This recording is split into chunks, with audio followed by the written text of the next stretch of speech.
Eu pergunto para vocês aqui, quem de vocês é católico? Levanta a mão. E se eu perguntasse para vocês, por que que vocês são católicos? O que que vocês me responderiam? Aí talvez você, como eu, tenha sido criado e formado numa família católica. Quem é que veio de uma família católica? Levanta a mão. Eu vim. Aí talvez você me responda assim: ah, padre, eu sou católico porque minha família é católica, o meu pai é católico e me ensinou a fé, a minha mãe é católica e me ensinou a rezar o terço, a minha avó sempre foi uma pessoa muito católica, assim por diante. Ok, você veio de uma família católica, e isso com certeza foi gerando a sua história. Mas será que você é católico só por causa disso? Talvez você diga assim: ah, padre, eu sou católico porque eu me sinto bem sendo católico, né? Como eu gosto quando eu venho aqui na Canção Nova, e eu ouço a Canção Nova aqui, pregando, rezando, eu me sinto bem em ser católico. Ok, eu também me sinto bem em ser católico, mas será que a gente é católico só por se sentir bem? Sim ou não? Não é só por causa disso.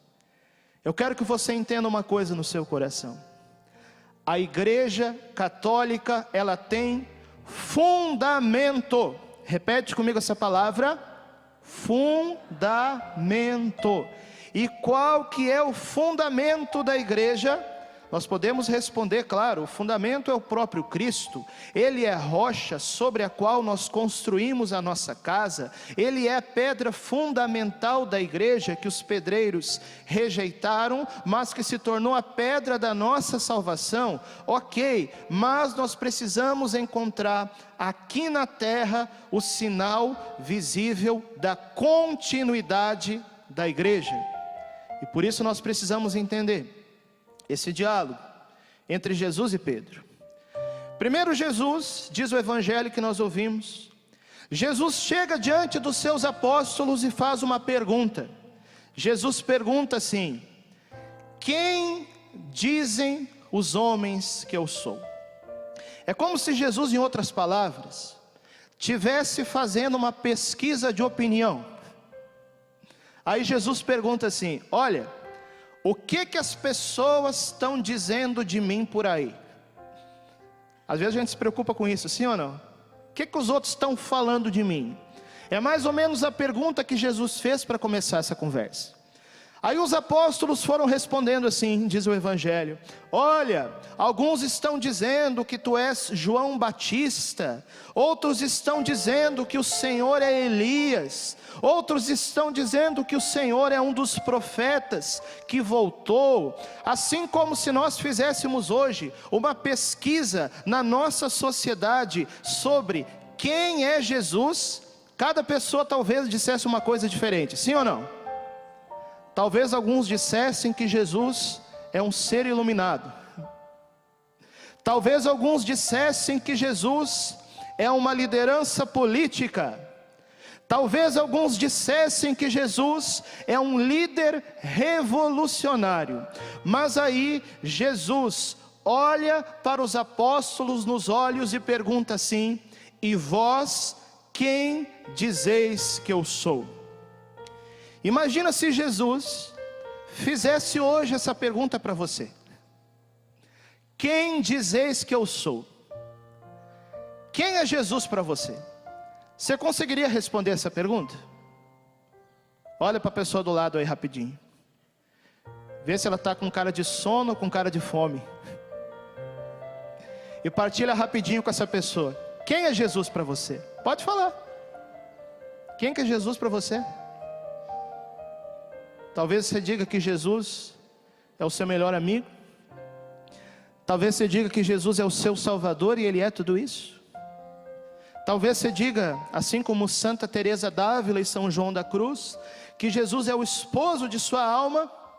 Mas aí naquele dia, Pedro, diante do colégio dos apóstolos, ele toma a palavra e proclama diante de Jesus a fé da igreja, quando ele diz assim: que Jesus não é simplesmente mais um profeta, que Jesus não é simplesmente um líder revolucionário, mas Pedro olha para Jesus e diz assim: Tu és o Cristo, o Filho do Deus vivo. Repete comigo essa frase: Tu és o Cristo, o Filho do Deus vivo. Sim, naquela hora Pedro estava reconhecendo que Jesus não era simplesmente um homem bom, que Jesus não era simplesmente uma pessoa especial, mas Ele era o Cristo, o Messias, o ungido do Pai, o Verbo divino que se fez carne para nos salvar. Quem aqui acredita que Jesus é o Messias de verdade, levanta a mão. Dá uma salva de palmas para o Messias. Levanta a sua mão direita e diz comigo assim: eu creio, Senhor, Tu és o Messias, Tu és o Salvador. E com toda a igreja, na pessoa de Pedro, eu creio, Senhor, Tu és o Messias. Convide a pessoa que está do seu lado e diga assim: vamos encontrar o Messias na sua igreja? Convide a pessoa do seu outro lado e diga isso: vamos encontrar o Messias na sua igreja? E o mais bonito dessa conversa vem na continuidade. Primeiro, Pedro reconhece quem é Jesus. E depois, em contrapartida, acontece o contrário.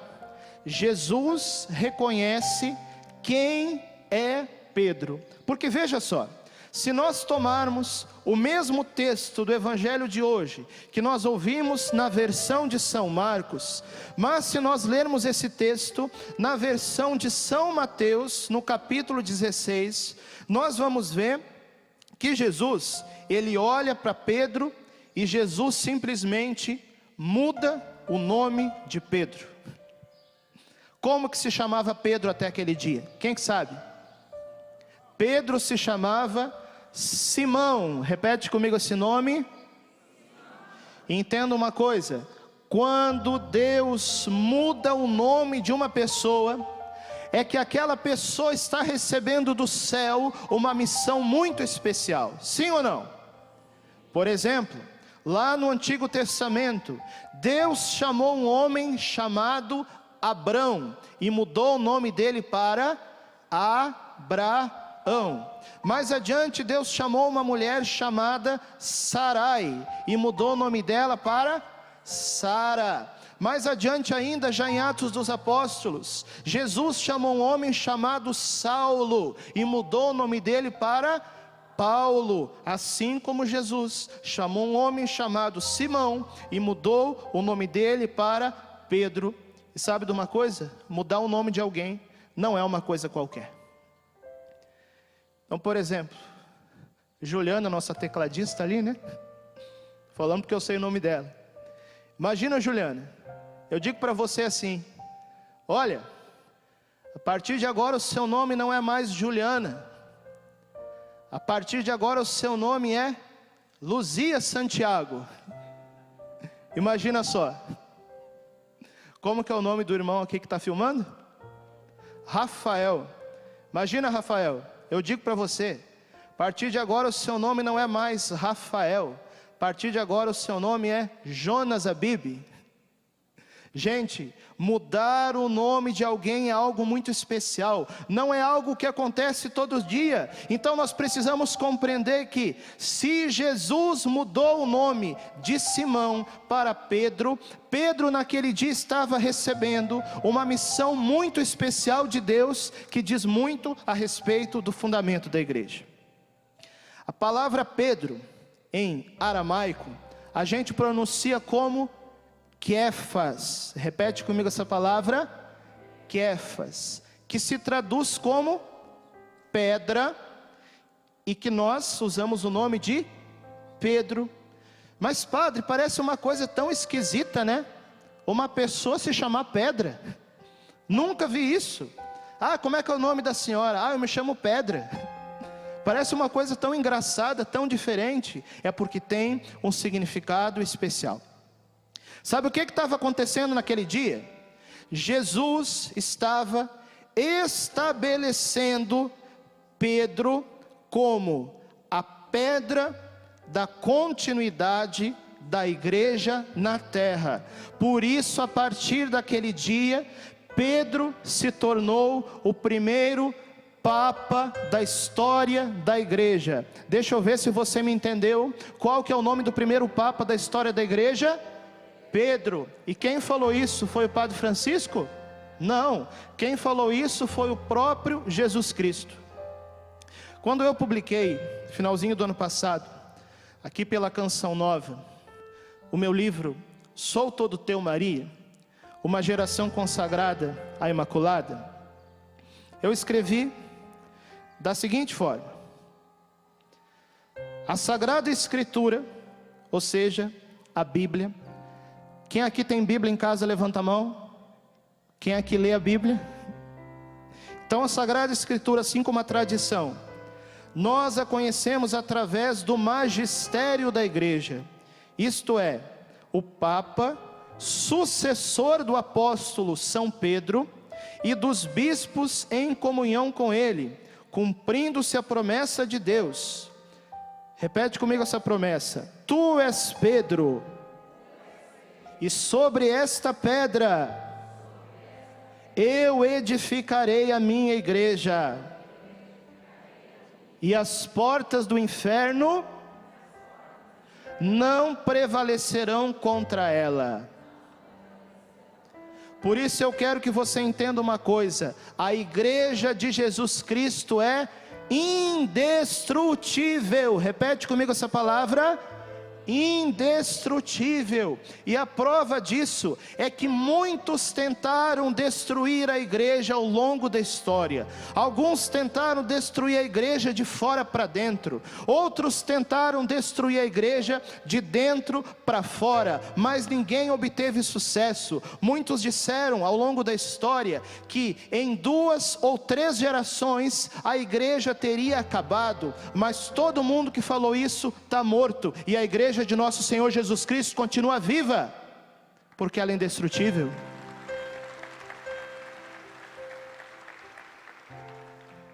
Um dia perguntaram para Napoleão. Quem que já ouviu falar de Napoleão aqui, personagem da história? Levanta a mão. Perguntaram para Napoleão assim: Napoleão, o senhor que é um imperador, o senhor que tem reinos, o senhor que é tão poderoso, por que que o senhor não inicia uma igreja? Sabe o que que Napoleão respondeu? Ele disse assim: olha, para eu iniciar uma igreja, eu tenho que fazer 2 coisas: morrer e ressuscitar. A primeira eu não quero, a segunda eu não posso. Só Jesus Cristo pode fundar a sua igreja, e ela é indestrutível. E aí Jesus faz ainda uma promessa para Pedro. Jesus diz assim, repete comigo essa promessa: tudo que ligardes na terra será ligado no céu. Veja só, Pedro é o primeiro papa da história da igreja, sim ou não? Só que aí passou alguns anos. O que aconteceu com Pedro? Morreu. E a igreja acabou? Sim ou não? A igreja ficou sem papa? Como que houve a continuidade da vida da igreja? O Espírito Santo iluminou os corações dos apóstolos, e eles elegeram o segundo papa da história da igreja, chamado Lino. Mas aí passou alguns anos. O que aconteceu com Lino? Morreu. E a igreja acabou? Não. O Espírito Santo iluminou o coração dos bispos, e eles elegeram o terceiro papa da história da igreja, chamado Cleto. Passou alguns anos. O que aconteceu com Cleto? Morreu. E a igreja acabou? Não, o Espírito Santo iluminou o coração dos bispos, e eles elegeram o quarto Papa da história da igreja, chamado Clemente. E assim durante 2000 anos, até nós chegarmos pela sucessão apostólica nos papas do nosso tempo. Eu não sei quanto a vocês, mas eu nasci no ano de 1982, na época que São João Paulo II era Papa. Quem que gosta de João Paulo II aí, levanta a mão. O Papa Totus Tuus, o Papa de Maria. Dá uma salva de palmas para São João Paulo II. Eu acredito que muito do que acontece na Canção Nova é fruto da intercessão dele, hein? Mas aí, era o ano de 2005. E naquele ano, o que aconteceu com São João Paulo II? Morreu. E a igreja ficou sem Papa? Não. O Espírito Santo iluminou os corações dos cardeais, e eles elegeram um novo Papa, sucessor de João Paulo II, chamado Bento XVI, nosso Papa emérito. Será que ele merece uma salva de palmas também? Dá uma salva de palmas para ele. Mas aí era o dia 11 de fevereiro de 2013, em plena terça-feira de carnaval. O que aconteceu com o Papa Bento XVI? Não morreu, pelo amor de Deus. Papa Bento XVI não morreu. Ele está muito vivo e fazendo bem para a igreja, hein? O Papa Bento XVI renunciou. E aí eu pergunto para você, a igreja ficou sem Papa? Não. Os cardeais reunidos no conclave, também é claro, sob a luz do Espírito Santo, elegeram um novo Papa da história da igreja, o Papa atual, aquele que tem o nome mais bonito de todos. Eu sou suspeito para falar porque é meu nome, né? Papa Francisco, muito mais importante que esse Francisco aqui. Dá uma salva de palmas para o Papa Francisco. E aí nós entendemos uma coisa. Existe uma linha de continuidade histórica entre Jesus Cristo, a igreja, Pedro e o Papa Francisco. Quem está me entendendo, levanta a mão. Gente, isso que eu falei até agora não é teologia, é história, é fato, aconteceu e acontece. A nossa igreja tem fundamento. Nós não somos católicos simplesmente por causa de sentimentalismo. A nossa igreja tem fundamento. Aí talvez você me pergunte assim: ah, padre, mas tem uma igreja, né, de outra denominação, onde acontece milagres. Não tem problema nenhum. Deus realiza os milagres onde Ele quiser, amém? E Deus, se quiser, Ele pode realizar milagre até dentro da cozinha da sua casa. Deus, se Ele quiser, Ele pode realizar milagres em hospital, curar doente. Ele pode fazer aquilo que Ele quiser. E se Deus pode realizar milagre onde Ele quiser, sim, Ele também tem a liberdade de realizar milagres dentro de uma igreja evangélica, por exemplo. Mas o que eu estou falando aqui é o seguinte: o sinal da continuidade da igreja não são os milagres. O sinal da continuidade da igreja é a pedra, Pedro, que hoje se chama Papa Francisco. Dá uma salva de palmas para a igreja de nosso Senhor Jesus Cristo e repete comigo assim: tudo que ligardes na terra será ligado no céu, e tudo que desligardes na terra será desligado no céu. Gente, vamos usar a cabeça um pouquinho? Sim ou não? Coloque então a mão assim, ó, do lado da sua orelha. Começa a girar para funcionar a cabeça. Vamos pensar junto numa coisa. Será que Deus pode ligar uma coisa errada no céu? Não. Se Deus ligasse uma coisa errada, Ele não seria Deus.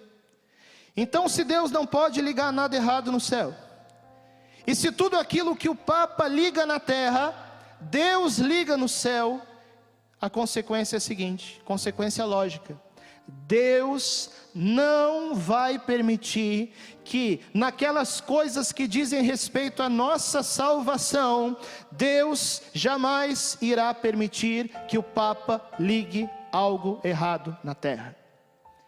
Isso aí não é pela virtude do Papa, não, é pela força da promessa de Deus. E aí nós entendemos um dogma da nossa fé católica, que se chama infalibilidade papal. Repete comigo essa palavra, infalibilidade papal, que diz o seguinte, agora sim é teologia, isso é doutrina católica, guarda isso no teu coração.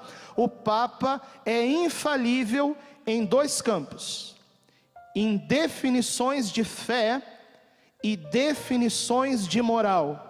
Repete comigo essas frases: definições de fé e definições de moral. O que é uma definição de fé?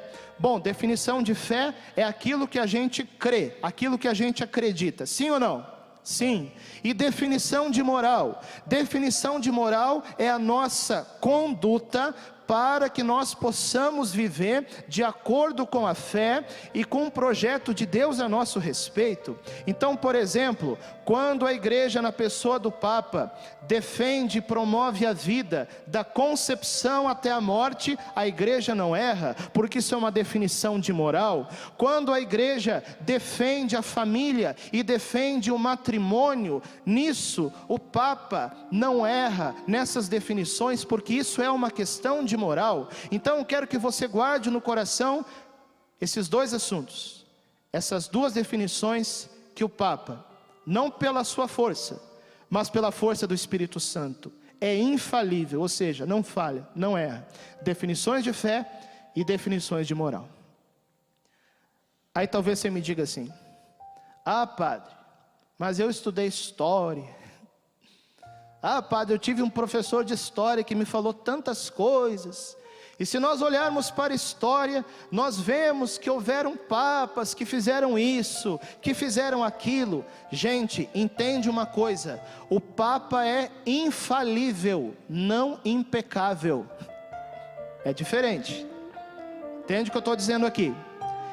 Em definições de fé e de moral, o Papa não erra. Mas na vida pessoal, o Papa é um ser humano assim como nós. Você está entendendo? E é isso que nós precisamos entender. Não é pela força do Papa, é pela força da promessa de Deus, que Ele é infalível em definições de fé e moral. E veja só, são dois assuntos em que Deus garante a certeza para que a igreja continue sendo a igreja. O Papa, por exemplo, não é infalível em matemática. O Papa não é infalível em culinária. O Papa não é infalível em astronomia. Tem gente que pergunta assim: ah, padre, o que a igreja ensina sobre, por exemplo, a possibilidade de vida em outros planetas? Gente, a igreja não ensina nada sobre isso, porque isso não é assunto da igreja, é assunto da ciência. Quem está me entendendo, levanta a mão. Definições de fé e de moral, nisso o Papa não erra. O Papa não é infalível nas suas atitudes pessoais. O Papa não é infalível em opiniões pessoais. Aí talvez você me diga assim: ahá, padre, isso quer dizer então que naquilo que não for definição de fé e moral, e naquilo que for opinião pessoal, quer dizer que eu posso pensar diferente do Papa? Gente, você pode pensar o que você quiser. O que você não pode fazer é desrespeitar a pessoa do Papa, porque a palavra Papa quer dizer pai. O Papa é nosso pai na fé, e por isso é algo católico que se respeite a pessoa do Papa, porque quem ama o Pai não falta com respeito com a pessoa do Pai, e o Papa é nosso pai. Dá uma salva de palmas para o Papa. Levanta a mão e diz comigo assim: viva o Papa, viva a igreja, viva Jesus. Gente, vocês estão entendendo que o Papa tem uma missão na terra, sim ou não? E que sempre na história da igreja, quando surgem as controvérsias, sejam de ordem doutrinal, sejam de ordem pastoral, a voz do Papa é a voz de Pedro, que se levanta para mostrar uma direção. Por exemplo, na semana passada, muita gente estava esperando que saísse um documento em que o Papa autorizasse a ordenação de homens casados. Quem que acompanhou essa discussão? Levanta a mão. Muita gente esperava que isso realmente fosse acontecer. Na verdade, a discussão que estava acontecendo ali seria quanto à possibilidade de se ordenar lá na Amazônia, onde é difícil, um padre missionário chegar, ordenar um homem casado de lá, para que ele, sendo padre na sua comunidade, pudesse administrar os sacramentos, Mas a gente sabe que, além de toda essa conversa eclesial, a gente sabe que existe também toda uma pressão internacional para que o celibato acabe, porque o mundo não aceita o celibato. Sabe por quê? Eu vou dar uma notícia para você. Posso dar notícia? Nós estamos num mundo que perdeu a fé. Você está entendendo? Essa é a notícia. Por isso que o mundo de hoje não aceita o celibato. E existe uma pressão sobre a igreja para acabar com o celibato. Gente, olha só que coisa interessante. Existe toda uma pressão hoje para que os padres casem, sim ou não? Mas eu não conheço nenhum padre que queira casar. Está entendendo a coisa? Eu sei que houveram padres que, por 1001 razões, a gente até pode conversar em outro momento, que deixaram o seu ministério, muitos com dor no coração, Mas eu digo para vocês com toda sinceridade, dos meus amigos padres que eu tenho, e que são muitos, eu não conheço nenhum padre que queira casar. Sabe por quê? Porque a gente já casou. No dia da nossa ordenação, nós nos casamos com a igreja. Nós já somos homens casados, Nenhum padre é solteiro. Solteiro é aquele que está solto. Não, nós somos casados com a igreja. Gente, diz comigo assim: na igreja de Cristo, na igreja do Messias, nós temos tudo o que nós precisamos para a nossa salvação.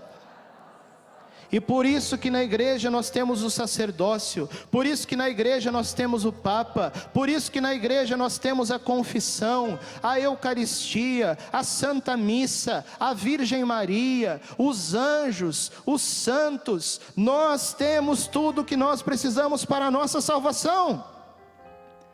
Pergunta para a pessoa do seu lado: vai ficar ou vai sair? Pode responder para ela.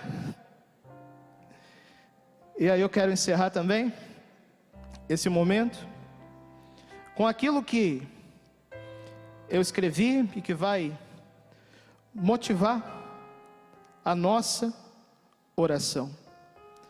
Você sabe que a Igreja Católica tem uma mãe, sim ou não? Qual o nome da mãe e da rainha da igreja? E a palavra diz que Maria é aquela que vai pisar a cabeça da serpente com a sua descendência. Quem que é a descendência da Virgem Maria? Em primeiro lugar é Jesus. Em segundo lugar, aqueles que estão unidos a Jesus no corpo de Cristo, ou seja, na igreja.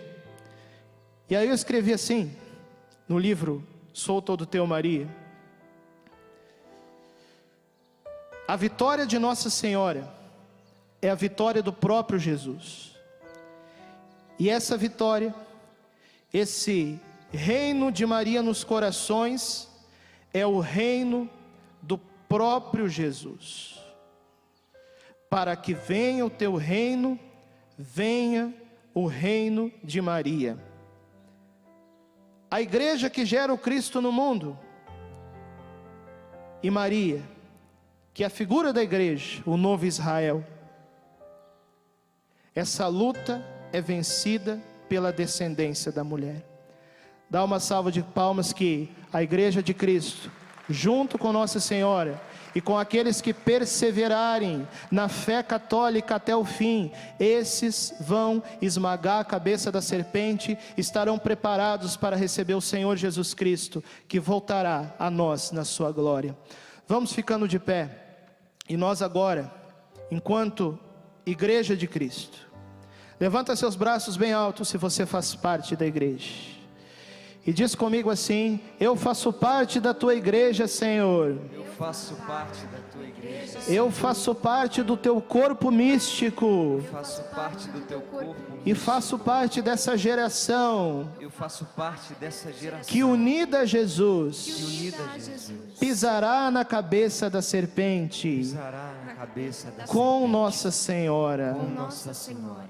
Coloca a mão no seu coração e vamos cantar: que santidade de vida, que homens devemos ser. Que santidade de vida, que homens devemos ser, pois se tudo no céu e na terra o Senhor chamará.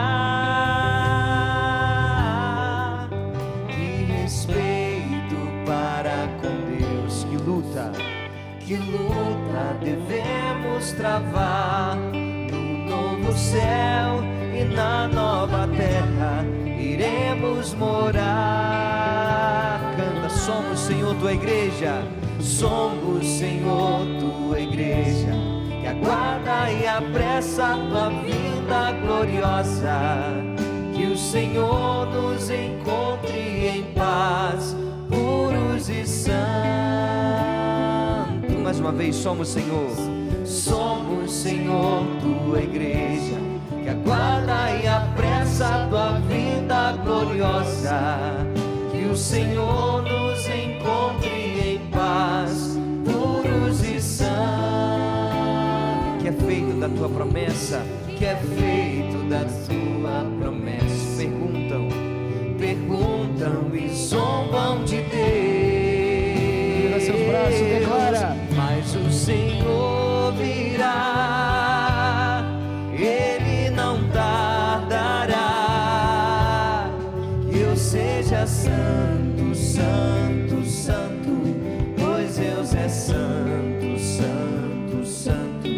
Que a santidade da minha vida apresse o Senhor, Ele logo virá.